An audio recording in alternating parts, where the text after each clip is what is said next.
Hi guys! So for today's video, gagala pala kami at ipapakita namin sa inyo ang buong Kagutsan. Let's go!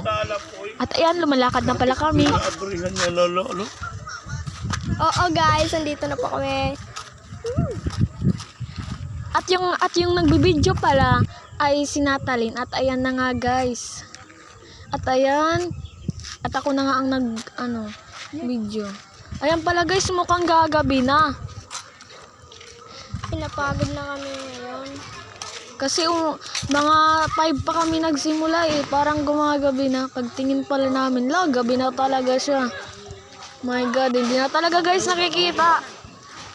Ayan, madilim na. Di na namin nakita yung dinadaanan namin. My God guys. My God guys. Madilim talaga ngayon guys. Ngayon dito po. At saka salamat, nagkailaw na rin. Ayan na guys, hindi na madilim. Ayan guys, lumalakad na pala kami. Then papunta pala kami doon, malapit sa bahay namin guys. At ngayon po guys, nandito na po kami. Napapagod na talaga si Rinslen. Lumalakad na siya.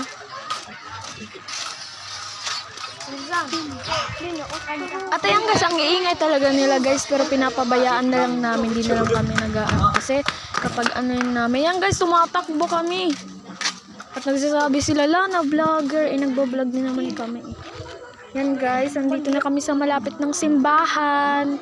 Tsaka mayroong palang mga aso. Yan guys. Bye-bye! Yun lang. Thanks for watching. Sana nagustuhan nyo. Pinapakita pa talaga yung aso. Yan guys.